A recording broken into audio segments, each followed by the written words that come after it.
Hello, friends, and welcome back to Ghouls Night In, a spooky chat show with your best ghoul friends. I'm Penny Snark. And I'm Midge Munster. And Midge, this is a spooky breadcrumb today that I didn't even really recognize as like spooky slash spooky adjacent until we got a request on the Discord to talk about it. So thank you, Rumbell Roar, for this suggestion.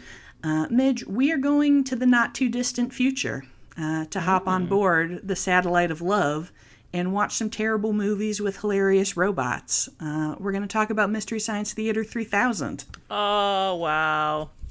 Are you a Misty, Midge? Yeah, I mean, it's been a long time. But yes, I did grow up with this, absolutely. Yes, me too. And it was, I had actually, funnily enough, for those who are listening to this as it is released, we are recording this a week after I went to see Rocky Horror on Broadway, and I really connect like my knowledge of like kind of sci-fi and B movies as, you know, kind of celebrated in that production is really from Mystery Science Theater. Yeah. That is where I originally saw many of these, and so I was like, you know what, this is in like the weird and spooky kind of section. Oh, totally. So for anyone out there who is not familiar, Mystery Science Theater 3000 is the original riffing over a bad movie show. It's got jokes, it's got puppets, and most importantly, a Wisconsin connection. Yay! Yay! So for those who are familiar with MST3K, it did first air on Minneapolis local television. But I did not know that. Yes, but its creator and original host, Joel Hodgson, is from Wisconsin. Of course he is. Yes. Y'all are all freaks. It's true. It's true. So he is originally from Fort Atkinson, which is like an hour west of Milwaukee. I have been there on field trips because there's a big regional dinner theater out there. Yeah. Is kind of what it's best known for in my life, at least as a theater person. And I was looking at an interview that he had done with Wisconsin Public Radio, where he kind of traces back inspiration for MSC3K back to some fun Wisconsin programming, such as the ventriloquist Howie Olson and his dummy Cowboy Eddie, who appeared on a Wisconsin show called Circus 3. And he also shouted out something that my dad has told me about. So on a channel in Milwaukee, there was a sock puppet who delivered weather reports named Albert the Alley Cat. He's a puppet guy, Midge.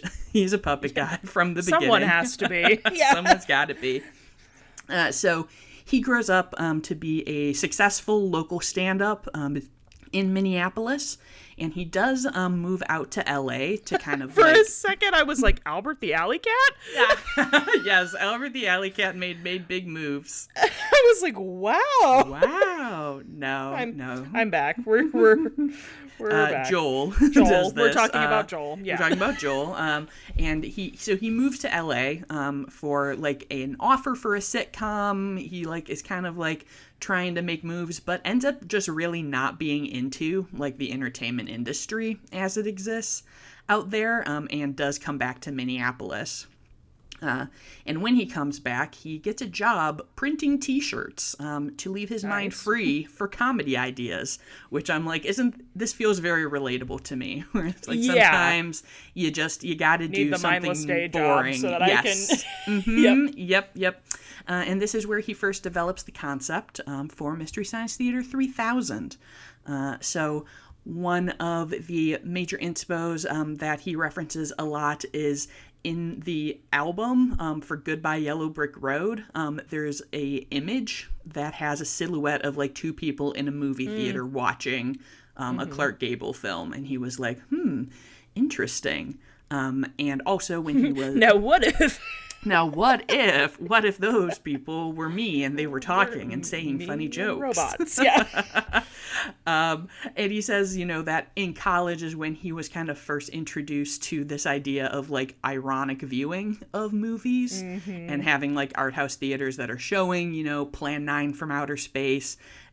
These kind of things. I love this quote where he says, "This world of forgotten, adorable, weird movies." I remember thinking, why isn't anybody making a show with that? But it was his destiny to make this into a show because in 1988 he approaches an independent Minneapolis TV station to do a show showing these weird movies and telling jokes over it. So prop comedy had been part of his stand-up, and he was already making like robots from like little random pieces just like for artistic purposes. Obviously. As one does. So he ends up partnering with the production manager at the station and hires 2 local comedians, J. Elvis Weinstein and Trace Bolio, to help produce a pilot. So this pilot features the green slime from 1968 and led to a 13-episode order. So they did not actually ever air the pilot, which was only 30 minutes, and most MST3K episodes are like 90 minutes long. But the show premieres on Thanksgiving Day, 1988, with its first 2 episodes. And in the pilot, they had a robot who was named Beeper, who it sounds like just kind of wasn't working out. So Joel swapped his head with a gumball machine, and Tom Servo was born. Tom Servo. And even from the beginning, we also had Crow T. Robot, who has always been my fave. Yes, too. I love Crow. I love Crow. Yes, as well as Cambot, and another robot who has since been renamed GPC. So there you go. So it was actually immediately popular enough that they extended it for a longer order, and it ran through May of 1989. But unfortunately, the TV station filed for bankruptcy in July of that year, which in other ways was a very auspicious month. Because that is when I was born. It was your fault. It was my fault. They were like, we can't keep this TV station running if Penny is in the world. But this actually works out all right because HBO was preparing to launch the Comedy Channel. So they reached out for a sample and picked up MST3K. So this is the first time that the show is airing nationally. So unsurprisingly, this is where most people are getting familiar with the show.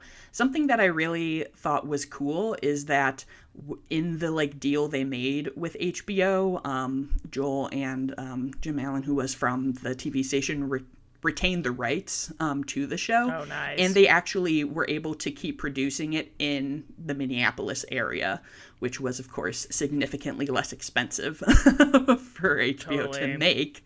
But this gave them the budget to hire more writers, as well as just much more access to movies to use for the show. Sure.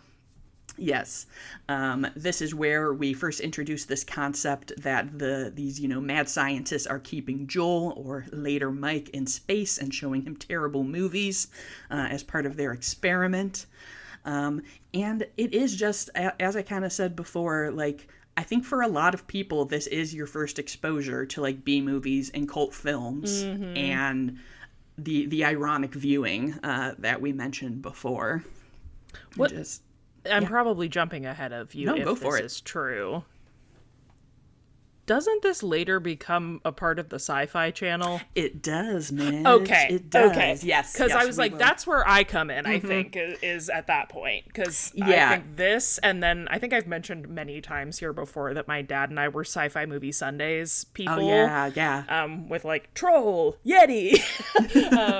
And yeah, this is definitely some of my early, because a lot of these, yes, they're B, but they also there's several monster-esque movies. Yes, it's not just space. No, yeah. There's plenty of monster movies, and so we'll talk about it later. Prior to the move to Sci-Fi Channel, this is also they do like some like just kind of like exploitation films. Like there's like that crazy like motorcycle riding movie.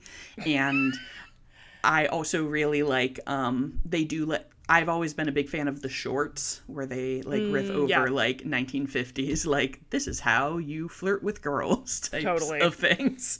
Yeah, it's sketch comedy. It's great sketch comedy. Yes. I will say I think that this is the time to mention that when I was growing up and watching this show, in my mind, all of this was just happening live and spontaneously, you know, as the people are watching the movie, which is actually somewhat true of the very original like Minneapolis episodes.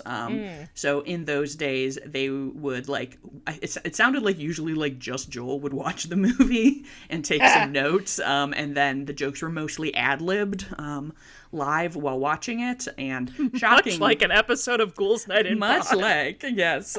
But as you might guess, there were much fewer like bits in those days.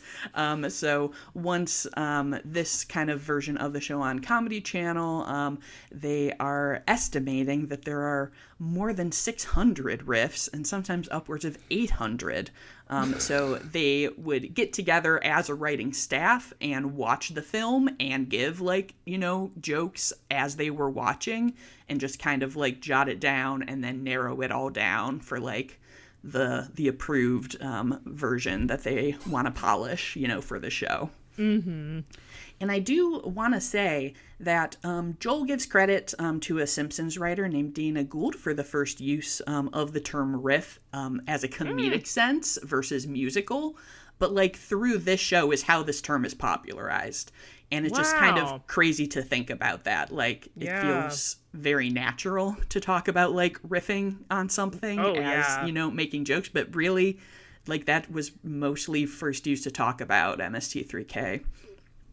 Wild. And something that I was thinking, so I felt very affirmed to read an article that said the same thing, is just like our digital like media landscape today, like React videos, live tweeting, I think owes a ton of inspiration to this show. Like this is where that kind of comes from, and like the idea that like commentary isn't just after you consume a piece of media, but that it can be like simultaneously, and sometimes that the commentary is like the main draw versus what you're actually the film watching itself. Yeah, which I feel like is very normal to us today. Like you see so much content that's just like someone watching something and reacting to it. That's funny. I haven't ever really thought about that, but like, you know, even I think we maybe have brought this up before, but in high school, like one of my group's favorite activities was we would go rent a bad movie and put it on and just like talk, like, you know, comment over it. Exactly, like, totally. I feel like this is such a like a human thing to do, but also so many of those people that I was friends with were people who like grew up on stuff like this. So I'm like, how much of that was influencing us without us even thinking? Like, I don't think any of us were like, we're gonna go Mystery Science Theater this movie, you know? But see, and I definitely remember people saying like, oh, like we're gonna like MST it, and which like, I say now as an adult, like as a joke a lot, but I don't remember ever necessarily referencing that as a young person, even though I know it was probably influencing me. That's so funny. The cultural impact, it's intense. But yes, back into the history. So this is a show that has a lot of history. There is like an entire book about it with like all the different cast changes, and there's like behind the scenes right stuff that I just don't really want to get into like the minutia of this timeline. Sure. But it has an extremely dedicated fan base on what eventually becomes Comedy Central, and is a flagship show of that network for a long time. But the ratings do start to decline, and in 1996 the network brings in new leadership and starts introducing things like The Daily Show and South Park, and decides that MST3K doesn't really fit their brand anymore. And this is when it gets picked up by the Sci-Fi Channel. See, this makes sense because you said 96. Yep. So I'm 3. So yeah, this is about the right timeline, because I'd say probably saw it for the first time around like age 5 or 6. Totally. So, Yeah. Yeah, so it's pretty much the same. They keep most of the same cast. Like, there are some switch ups, but obviously they now only do sci-fi films on this. And it does run for 3 more seasons here on Sci-Fi Channel before concluding with its 10th season in 1999. But the show remains playing in syndication for many years after, which is when I think you and I mostly are watching it.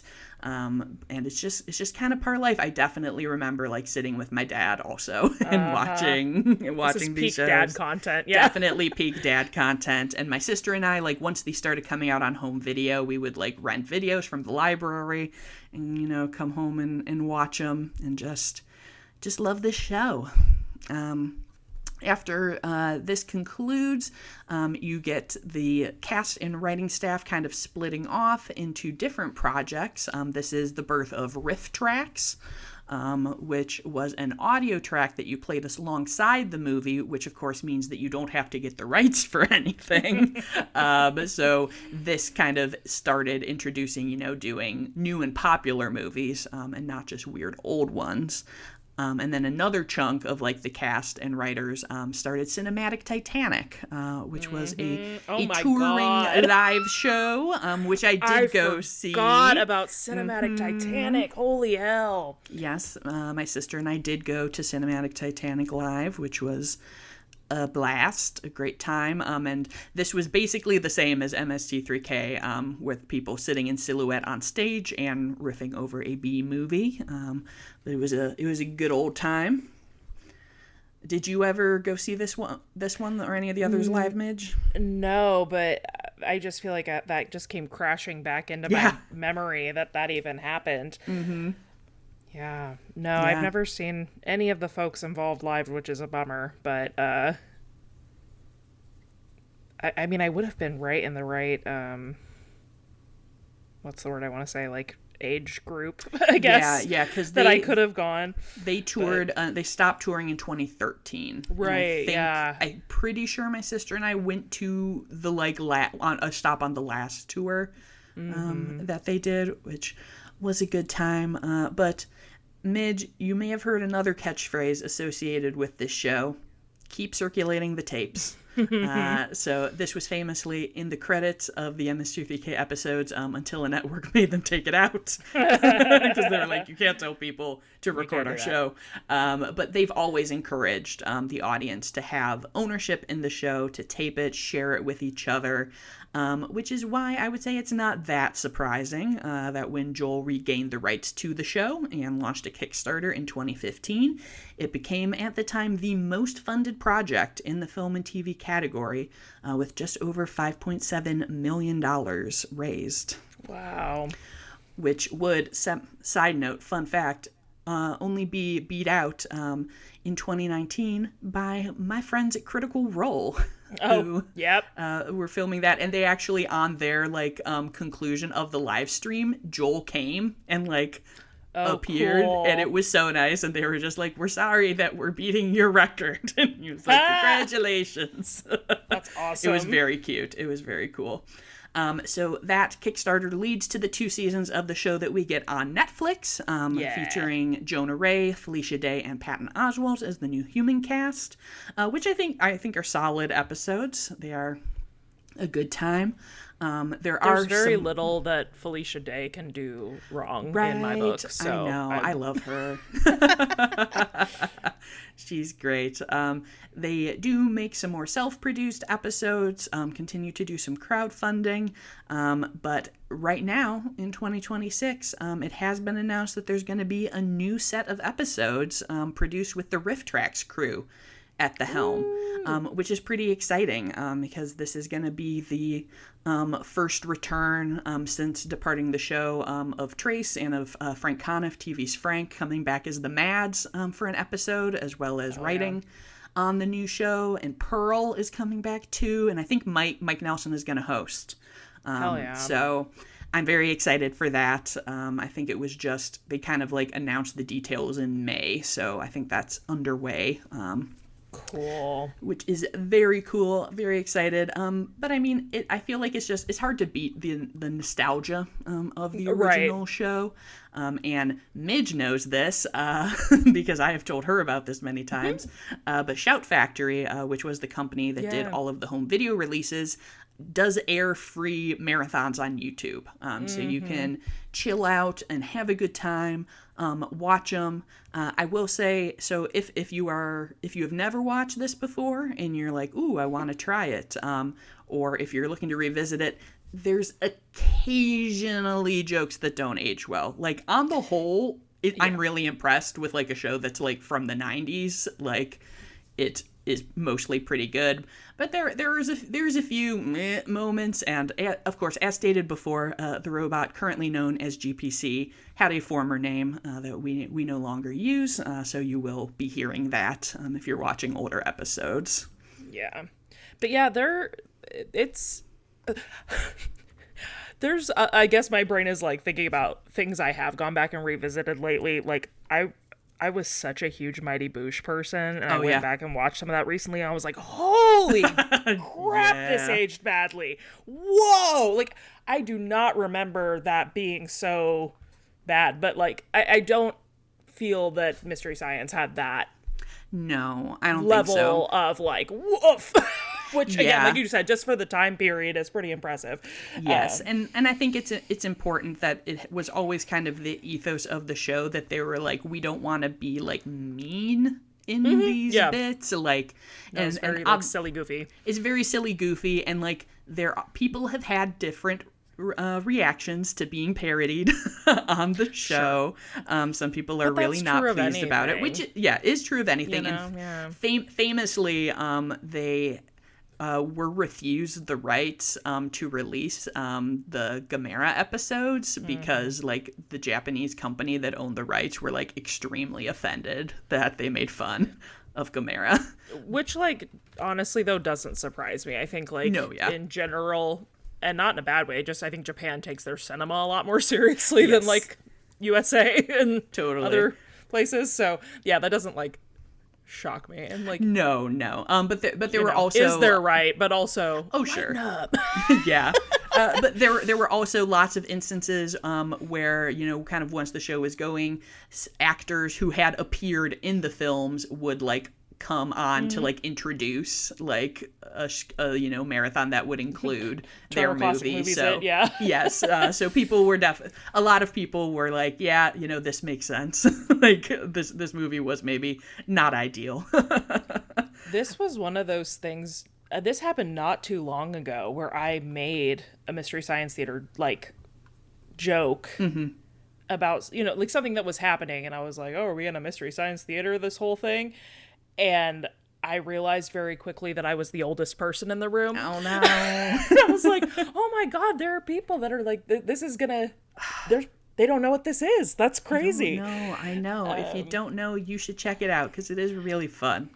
And I just think it's very cool that this, you know, little Midwestern show from the 90s has continued to have such a legacy and is legitimately really fun to watch still. Well, and I feel like I'm turning into such an old lady recently. But even just talking about the keep circulating the tapes and like it really, if you are currently, like I think many people our age are, and people older than us are, really craving that sense of like nostalgia, of hard media, of just like when things were practical and like practical effect, not like practical as in useful, but like practical and good, like just like when things were good. This is such a well done show, and it feels, I don't know, anytime I see anything from it, I'm like, oh, that feels like home. That feels like being a kid, you know? Yeah, and I think that's really important to, like, note, too. Like, I see now every time I talk about this, I'm like, oh, right, some people don't know. If you don't know about the show, like, it is incredibly handmade. Like we said, Joel made these puppets. Like, they made the sets. They composed the song. Like, and they did, like, all practical effects. And apparently that was, like, a big...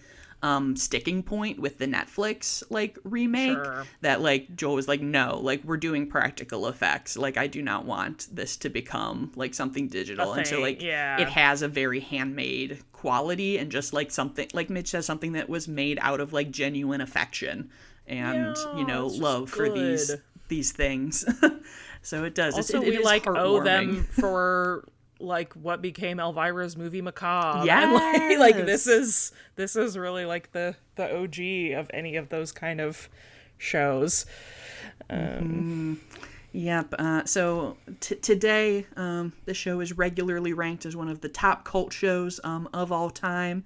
Is also given credit for raising the awareness of like some really obscure movies. Like a lot of these movies, no one would ever have seen if they didn't pop up on here. And like we said, there can always be mixed feelings about the idea of like, kind of making fun of something, but it's not a mean-spirited show. And I think as we've discussed with like cult films and B movies before, some art does its best as a vehicle for conversation, for you to react to it. And even I always love riffing on movies, even ones that I like, with my friends. And we learned it from you, Joel. This is from this show. This is why Penny is famously a hater. Yes, it's MSTK. It's true. The whole time. Truly, I've just been Crow T Robot this whole time. And I've always said that about you. I have real Tom Servo vibes. Yes. I'm just a gumball. Just a gumball. That's funny. Yes. I was trying to think if there was... I'm going to have to give it a goog. I can't remember if this show is the reason that I saw Alien Foreheads from Outer Space, or if it's a different... But that's one of my favorite, like, horrific B movies, and I thought that was a Mystery Science Theater episode, but I might be wrong. This is very possible. Yeah, there are so many films that I like have seen on Mystery Science Theater that then I go like pops up on like, Tubi or whatever, and I'm like, oh, I'm just gonna watch this straight this time and just, get the full effect. So it has definitely introduced me to other cult films to explore. Yeah. Great way to find weird niche movie references to make to groups of people who don't care. Yes. There are definitely still bits and like riffs that like my sister and I will quote to each other that have just like been now embroiled into our own little sister language that no one else would ever know about. Totally. It's a good time. Yeah, go watch it, guys. If you have never seen an episode, go watch an episode. Yeah, tune in. You owe it to yourself. Yeah, you'll have a good time. Just pop on one of those marathons and just let it wash over you. Yeah, that is my little dip into the world of MST3K, a very very beloved project of my youth, and into today. I am constantly, if I don't know what I want to watch, but I know I just want to have something on to like occupy my brain, I'm like, well, I can always pop on this MST3K. It's the X-Files effect for me. It's my background show of choice. Very nice. Yeah, well, thank you all for joining us today. If you are a Misty, let us know. Or if you're just being introduced to this, let us know what you think. Let us know which of the bots you identify with. And if you would like to join the conversation and suggest episode topics like this one, you can do that on our Discord. We have a great time over there. It is linked in our show notes as well as in our Instagram bio. And if you enjoyed the show, we'd love to hear about it, either in the Discord or if you want to leave reviews or comments where you listen. And I do believe Midge has a comment on a previous episode to share with us today. I do. This is a comment from our Blackbeard episode from Zoe S. And they said, in my bid to get you fabulous ghouls to visit the UK, I'm going to let you know that as well as the grave of Mary Shelley, my local town is the second largest natural harbor in the world, so it was notorious for pirates. Gasp. Every June pool Dorset celebrates Harry Pay Day? P-A-Y-E. Pay Day? If that's not enough, Swanage, Dorset, has a pirate festival. Should you fancy going, I'd be happy to show you the sights. Hell yeah. I definitely want to go to a pirate festival. No, don't make me. No, the pirate fest. Don't throw me in the briar patch. Literally. Well, that's awesome, Zoe. Listen, you don't have to do much convincing to get us here to the UK. We would love it. Yeah. And Mary Shelley's grave. Hell yeah. Yeah. On an unrelated note, we're announcing a GoFundMe to send us to the UK. Let's do it. All right. Well, thank you, friends. If you want to follow along with the pod, you can find us on Instagram at Ghouls Night in Pod.